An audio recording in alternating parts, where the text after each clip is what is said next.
السلام عليكم ورحمة الله وبركاته. ختام الجولة ال11، مباراتين.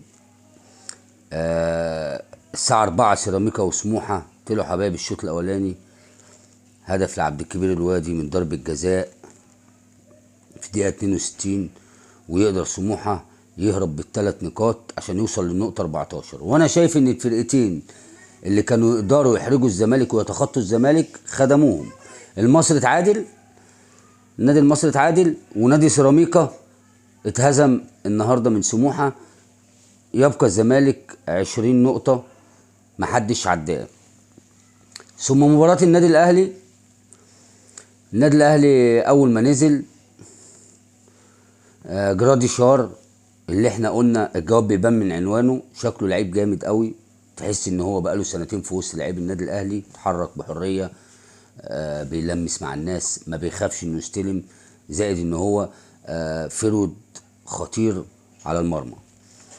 احرز هدف ثم هدف تاني عن طريق المتألق امام عاشور في الدقيقه 28، ثم هدف ثالث عن طريق امام عاشور في الدقيقه 38. شبه قتلوا المباراه اكلينيكيا.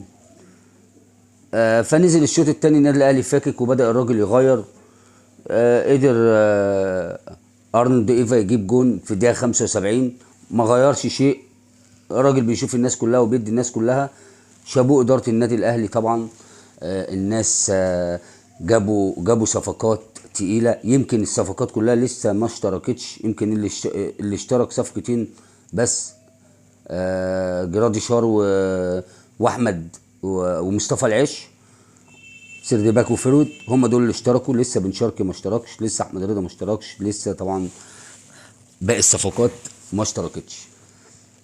الشكل اتغير، الناس بدات تقلق، لعيبه النادي الاهلي بدات تقلق. في ناس اسماء انتوا جايبين عفاريت كوره، طب واحنا برضو لازم نثبت ان اللي جاي مش هيلعب علينا.